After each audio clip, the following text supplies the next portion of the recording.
have Alfredo Angulo call in. They had a press conference for him on Tuesday, and since being released from jail from the immigration, and it's going to be his first time in a while that he's really spoken to anybody. So we're going to have a chance to hear his side of the story. What happened with the immigration? What was the big problem there? Being in there and now being released. What are his plans? And how does it feel to be back? And he got back into the boxing ring. I know it's a few days since he's been released, but there's a lot of questions that fight fans and ourselves want to know here on the Leaving the Ring. Let's patch in some fight fans who want to talk boxing. 347-215-7598. You got Alfredo Angulo. We're going to be calling in right now here on Leaving the Ring. I believe that's what you're texting me about right now, right, Gabe? Yeah. You got the number there? I got the number with me, so let's call in Alfredo Angulo, and let's talk to Alfredo. Yeah, say what's up. I don't know what he's been up to lately. Well, he's been. He's been kind of busy. He's been. Yeah. It was kind of funny. This guy, we were there at the thing, and this guy said to me, "Boy, have you heard anything about this?" Ring back tone while your party is reached. Have you?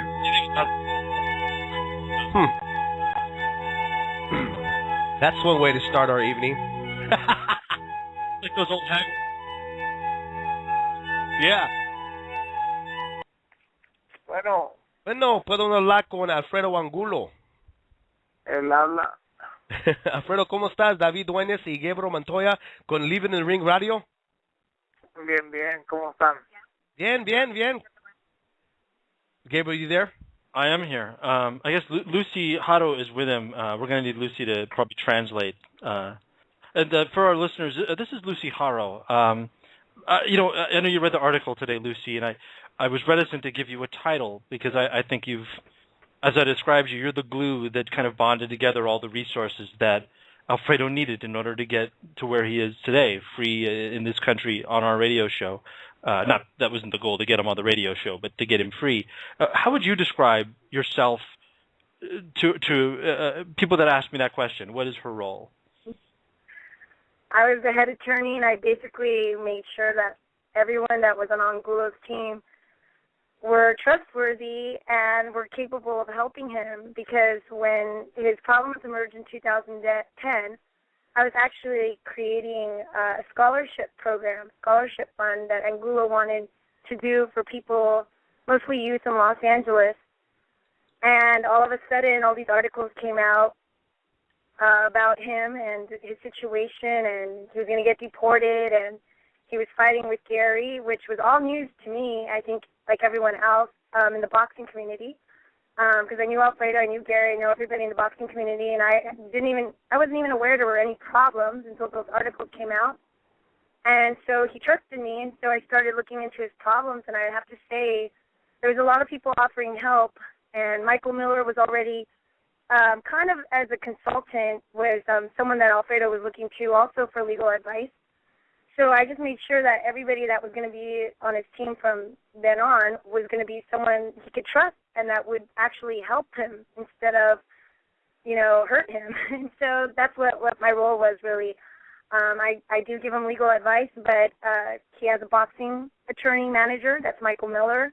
I sought guidance from Tom Girardi, a very known attorney in Los Angeles.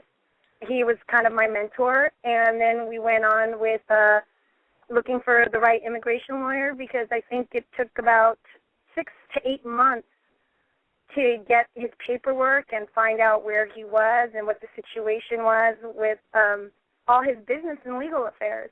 So ever since then, that's been my role, really, is to make sure that we had the right team for him, because it did take a lot of us to get him back on track again. At any time when you were doing everything to get things back on track, did it look hopeful? Did it look like this was something that was going to drag out a lot longer?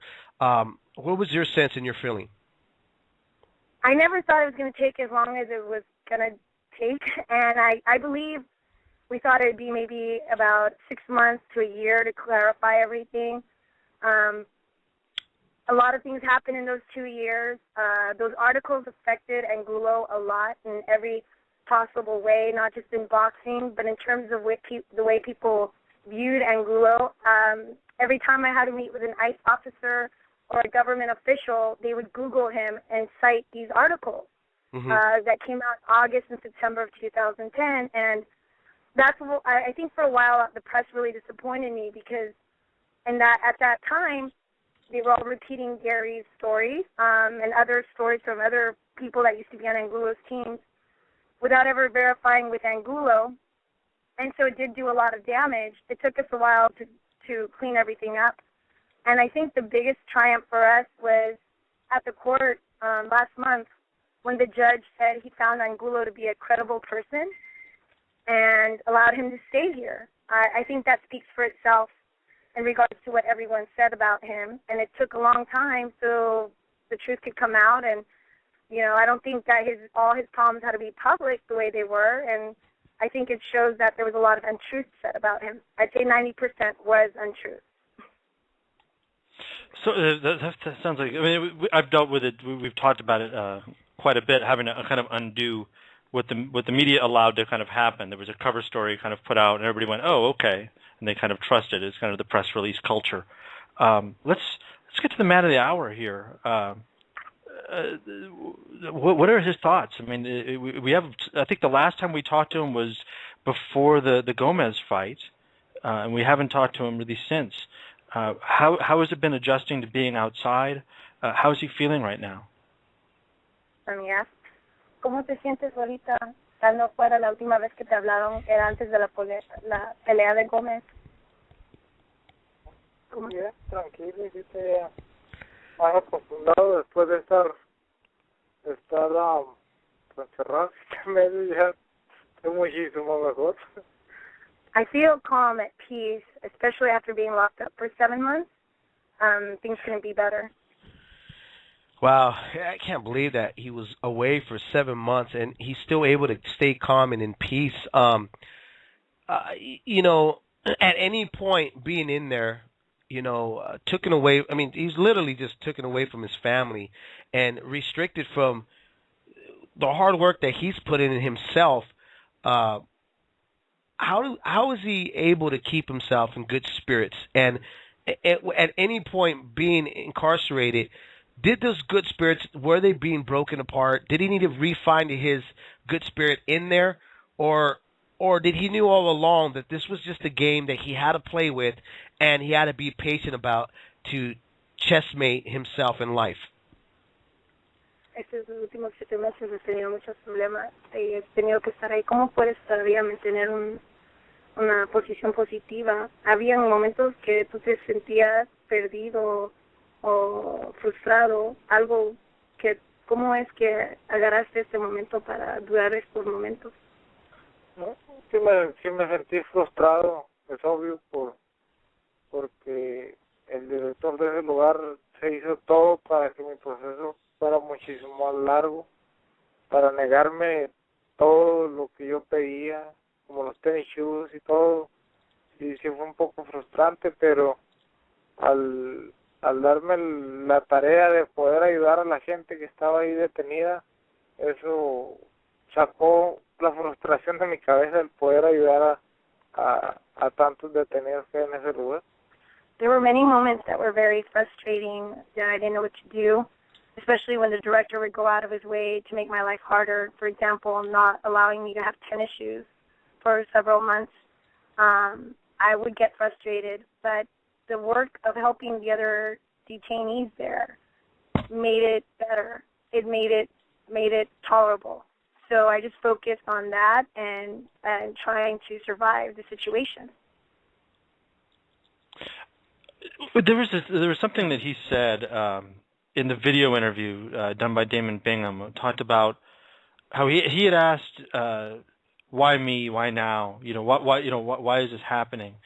And then he realized that all the people around him that needed help was the reason that he was inside. How long did it take him to kind of realize that? En la entrevista con Damon Bingham dices que muchas veces te preguntabas por qué yo, porque estoy encerrado. Y también dijiste que te realizaste un día que era por la otra gente que está ahí, para ayudarles a ellos y entenderles a ellos. ¿Cuánto tiempo demoró para realizar eso? Para entenderlo me costó 2 semanas. To understand it took about 2 weeks. Después de eso ya fue cuando llegaba mi abogado a visitarme y pues venía a hablarme de mi caso, pero le decía, espérame, ahorita hablamos de mi caso, primero hay que hablar de este caso, mira, te están haciendo esto y esto mal, ¿qué podemos hacer para que salga bien? And then it was every time my attorneys came, I would give them another task. I'd say, look, there's this person in here. They're not doing things right. He doesn't have right representation. What can we do to help them? And so I would remember, this is why I'm here. How long did it take you to realize that they're not going to let me out of here? And what did that feel like, kind of knowing, like, wait a minute, like, this was supposed to be very fast. I was going to get bonded, and then I'd be released, and now I'm still here. ¿Cuánto tiempo te demoró que ellos no te iban a dejar libre? Yo podía haber agarrado el bond y no me lo han dado todavía y todavía estoy aquí. ¿Cuánto tiempo te realizó? ¿Cómo lo que estás aplicando ahí? Ya no me importaba porque ya cuando llegué ahí y pasaron esas 2 semanas y que al tercer día él le había dicho a mi abogado que yo no iba, que él nunca me iba a dejar salir. Yo ya sabía desde el tercer día que eso iba a pasar bastante tiempo para poder salir de ese lugar, así que I think from the third day when the director of the facility said that he was never going to let me out, I knew I was going to be there for a while. I didn't know how long, but I knew it wasn't going to go smoothly as planned. Por eso me enfoqué en ayudar a la gente. No estaba en mi cabeza ya yo sabía que se iba a tardar el que yo saliera libre, pero de todo el tiempo que fuera, 1 mes, 2 meses, 3 meses, 4 meses, 5 meses, los 7 meses que fueron, me pasé más entretenido en ayudando a otra gente, pensando en otra cosa, no tanto en que estaba ahí detenido por nada. So that's what happened. I basically tried not to focus that I was detained. I tried to focus on how I can help these people and help more people, how I can help people from not being in the center. And that was my focus. That's what got me through everything. That's all I had to think about, is how to help other people to get through these moments. Wow, that's incredible, man. I mean, I've known Angulo for quite some time, and he's always came across a very, very, very nice person. Being in there, and basically the world just stops for anybody that's incarcerated. So while he was in there, at any point, was his mind with the sport, or was his mind just about getting out to his family? I mean, did he feel that he was missing a big part of his a moment of getting back on track since his loss? Was there an urgency of getting back in there and trying to redeem himself, or or anything like that? Was that urge of getting back in the ring, was that ever there, or did it leave for a while being incarcerated? How was he able to separate that part of him? Sabes, cuando alguien está detenido siempre es como el tiempo para esa persona. Y sabemos que estabas separado de tu familia por mucho tiempo, pero no había un momento que pensabas del boxeo después de tu pérdida, que querías regresar y otra vez enseñar a tu carrera, comenzarlo otra vez, o sentías que estabas perdiendo tiempo en no poder continuar con tu carrera de boxeo. No había un momento que estabas pensando en boxeo o cómo vas a poder seguir con tu carrera. Sí, no una vez, muchas veces pensaba en pleitos que hacían, como la mayor parte de la gente que trabajaba ahí de seguridad, me preguntaban a mí qué pensaba de esa pelea, que si quién iba a ganar. Casi siempre les daba yo las estadísticas de quién iba a ganar y nunca me equivoqué en ninguna pelea. Pero sí me daba como más ansiedad nada cuando yo suponía que era mi última corte en abril y que iba a alcanzar a salir para ver el pleito de Floyd, si no mal me acuerdo, y que no pasó así. O 2 o 3 veces me ilusioné de salir y estar en una función grande. So yeah, there was many moments I was thinking about boxing, and I got frustrated because I was always having to explain what happened at that last fight. But we were also watching a lot of TV and the boxing fights, and everyone there would always ask me, who do you think's going to win? What are the statistics? And they wanted to learn about boxing, so I was constantly being reminded about boxing, and I would give them my opinions. I would help them out. And especially when my court process was happening, I believed many times that I'd be out soon, especially in April when that was supposed to be my last court, and then the judge postponed it. So I was very disappointed because I was going to miss the Mayweather fight at that time. Wow. What is his thoughts about, and obviously he doesn't have to answer this, if he's still being watched and all that. But, I'm a Mexican-American, and I've seen a lot of, Mexican people that come over, and they're looking for to change. They're looking for a future, and so you come to the United States, and I've seen a lot of good guys that get caught by the immigration, and they're here solely to work, but they're treated almost like criminals. And I've always wondered, how do they end up looking at our system of treating people that come over here for a better living? They're not doing anything that's going to harm the states. Like there are some people that cross over from not just from Mexico, but from all over, from across the oceans that travel over here to do just solely bad in the states. Has this changed his heart of how things are done here? Has it made him a little bit more doubtful, maybe even bitter? And does he still feel like he's walking on eggshells? Does he still feel like at any given moment when everything seems to be fine, there is a possibility they can just come up and pick him up again because of a rumor? Él es mexicano-americano y tiene mucha familia que viene aquí y entiende el deseo de venir aquí por la oportunidad. Mucha de la gente que viene aquí solo viene para trabajar, pero cuando les recogen por los servicios inmigratorios, les tratan como criminales muchas veces. Y él quiere saber tu percepción ahora. ¿Tú todavía crees en nuestro sistema? ¿Tú tienes preocupación que otro día te pueden recoger si un rumor sale y va a regresar a ese lugar? Porque él piensa que fue un castigo para ti haber perdido 7 meses de un tiempo muy importante para ti en tu carrera. ¿Qué son tus pensamientos? Yo creo que toda la gente que trabaja ahí solamente hace su trabajo. Conmigo, sinceramente, todos se portaron muy bien. Al contrario, les daba vergüenza de la forma en la que se estaba comportando el director de ese lugar, porque dice, no está representando a todo ICE, se está representando a sí mismo nada más, a él, sin ver que está haciendo quedar mal a todo Estados Unidos, porque estaba tomando una decisión propia,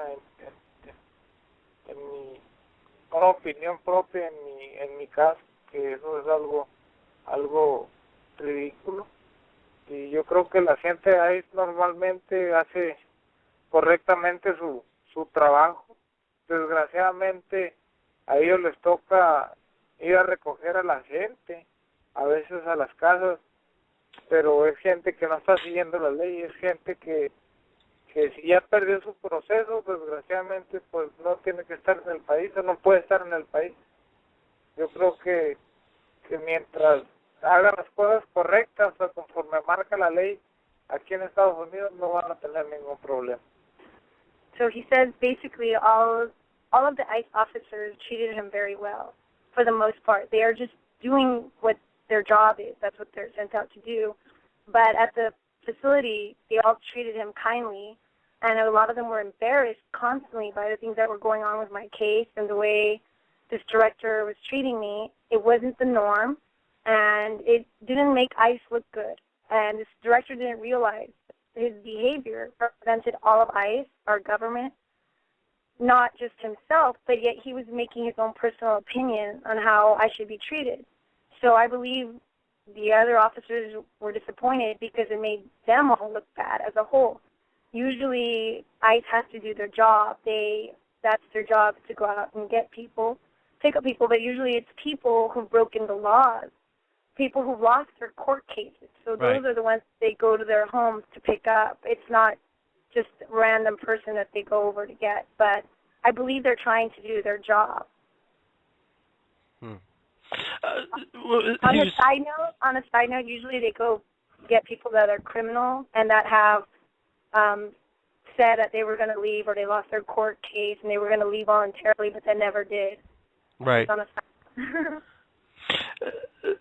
For him, Kelly O'Reilly, his immigration lawyer, mentioned that you guys were talking about doing a foundation and setting something up to go help people down in El Centro. Has that taken any more shape? Is it something that you guys can talk about, or should we just get to the boxing stuff?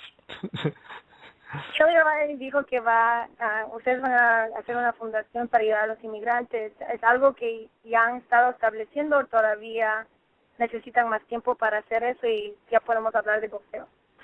Nomás estamos checando todas las leyes, todo eso como se hace. Yo ahorita sinceramente le dije que me diera pues todavía esta semana, porque esta semana se la he dedicado nada más a mi niña, estas 2 últimas semanas. El lunes o martes ya me siento con él para finalizar eso y en cuanto lo tengamos ya concreto, la fundación, la vamos a dar a conocer el nombre y todo de la fundación. Right now we're doing research, especially Kelly O'Reilly. We're figuring out how we're going to establish this. I asked him for 2 weeks to be with my daughter. I've just spent 1 week with her. I'm going to take another week. And starting Monday or Tuesday, we're going to sit down and really get to the gist of it. Once we do establish it completely, I will let you know. Does he feel that?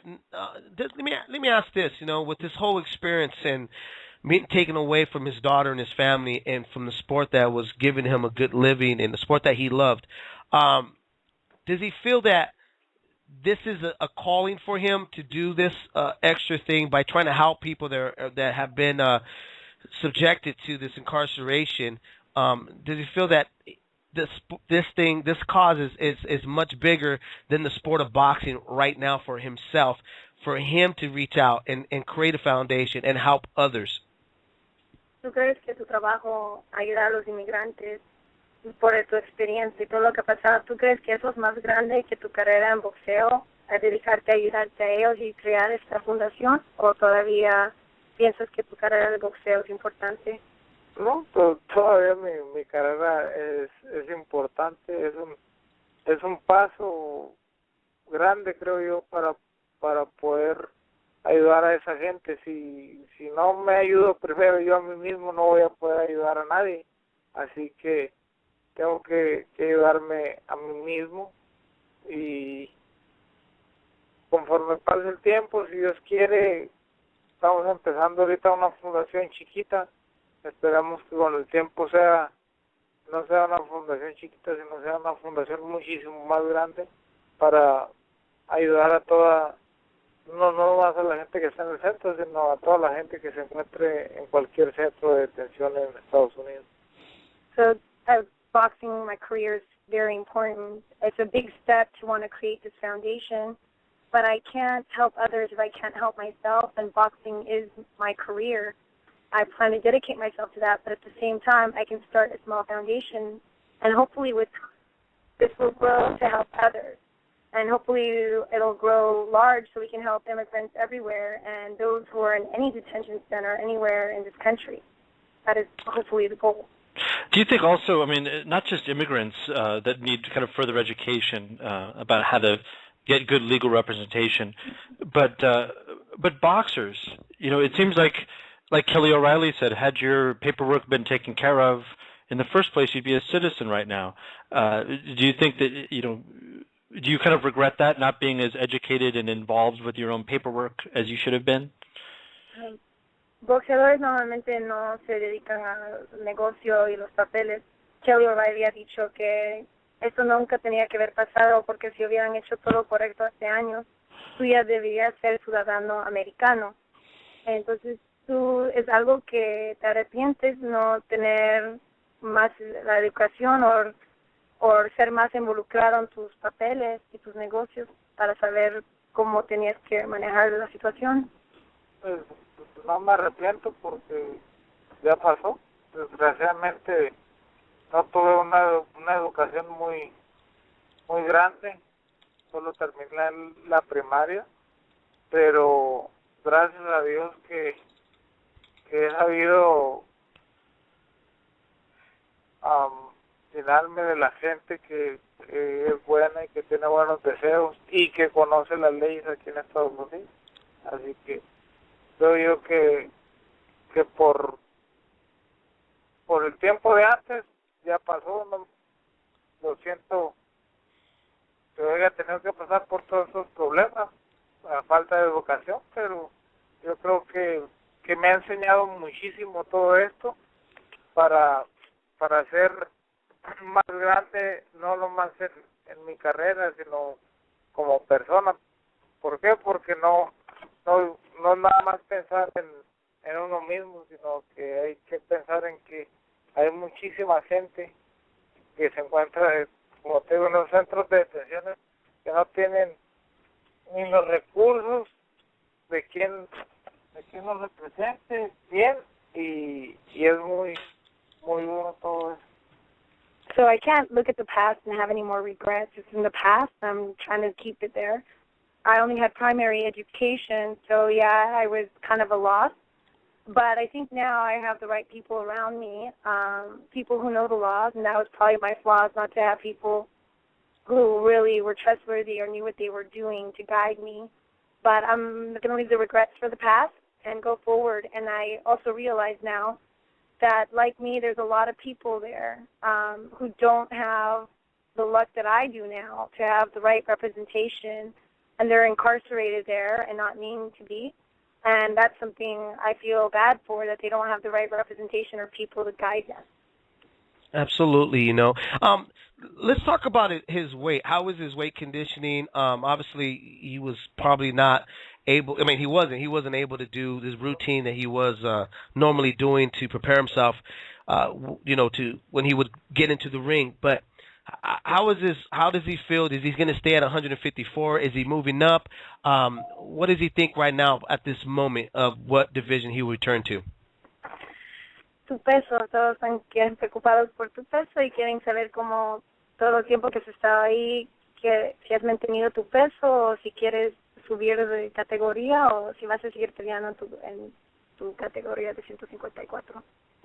Pues creo que la gente que fue a la conferencia de prensa y la gente que miró las fotos se puede dar cuenta de que no engordé. Mucha gente se quedó sorprendida porque empezaban a ver a un Alfredo Angulo gordo, pero no, mi cuerpo es natural, gracias a Dios. Soy yo creo que un 154 natural, y si Dios quiere vamos a regresar en el mismo peso. Pero el que más trabajo tiene en mantener mi peso de preparador físico, el problema es de él, no mío. So everybody's been asking him that. Especially at the press conference, a lot of people imagined that he was going to be fat. They all were surprised by the way he looked. They kept telling him he looked great because he wasn't fat and looked kind of fit. So naturally, this is his natural body weight, and he feels lucky for that, and he wants to continue at 154.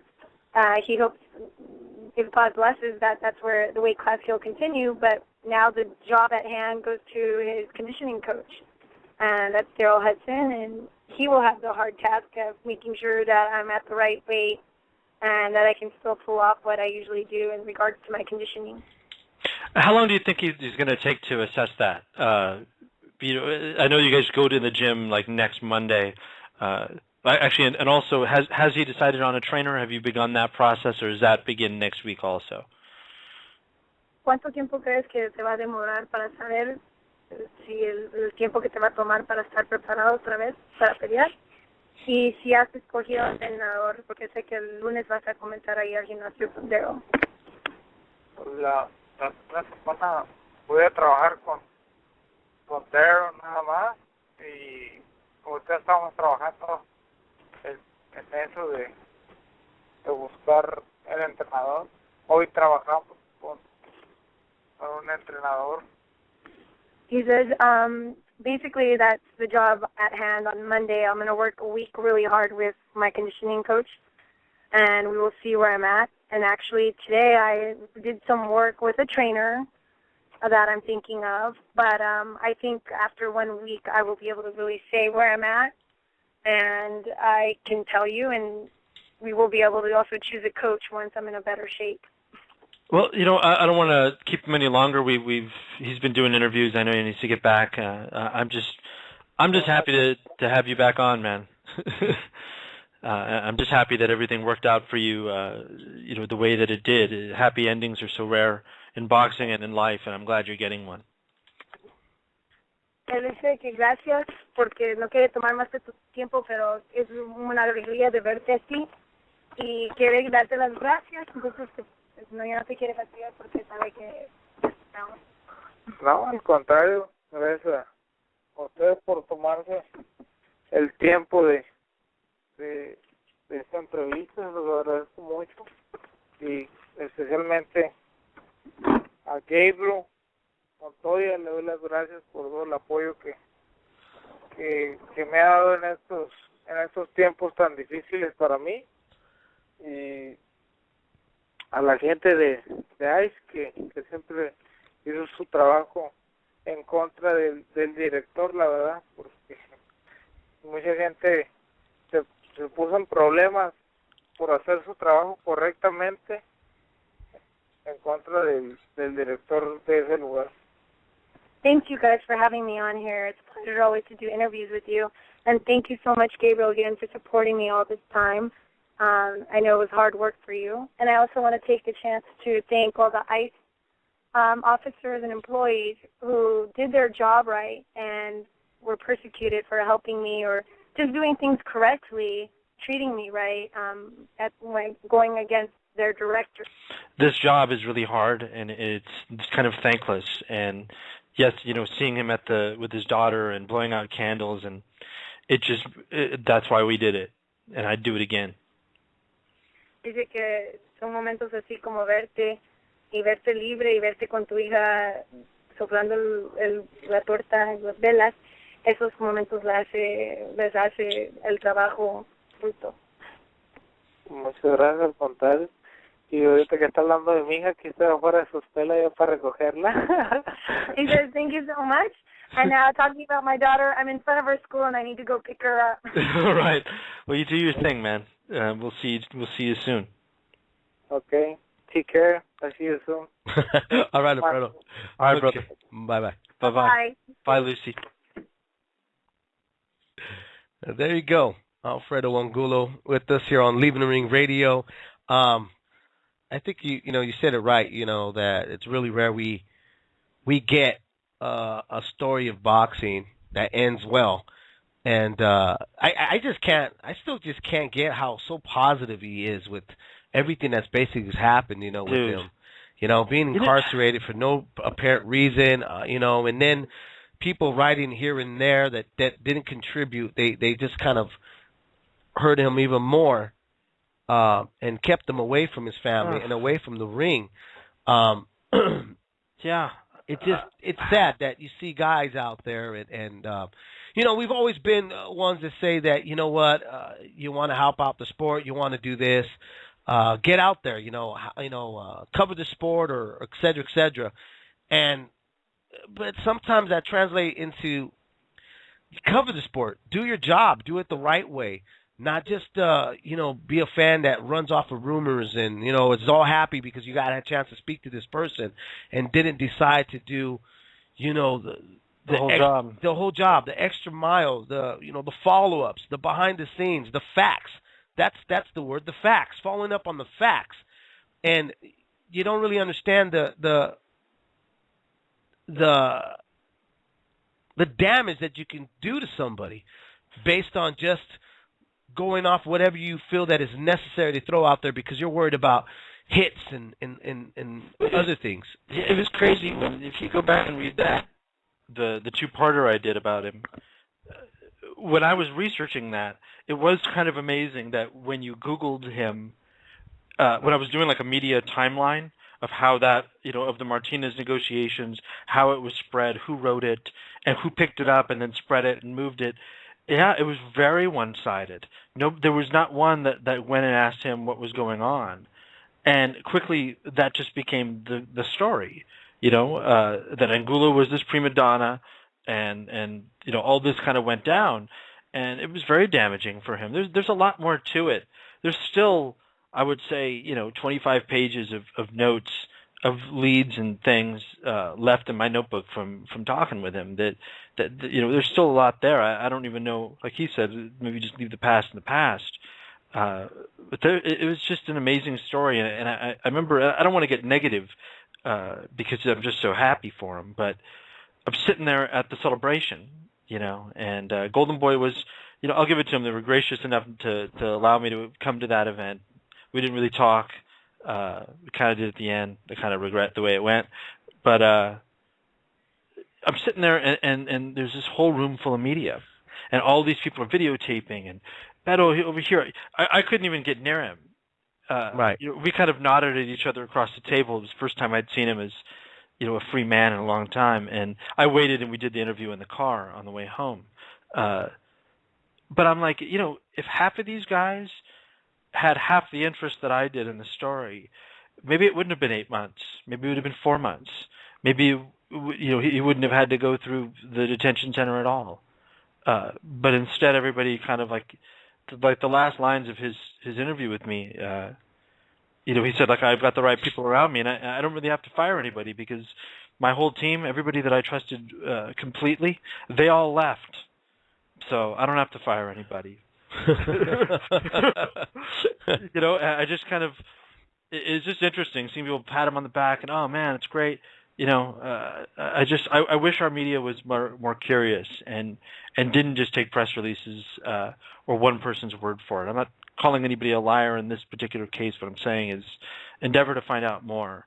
I find it interesting, but I agree with you, Dave. We need to ask more questions. We need to back up the fighters on a way other than saying, oh, you're really good.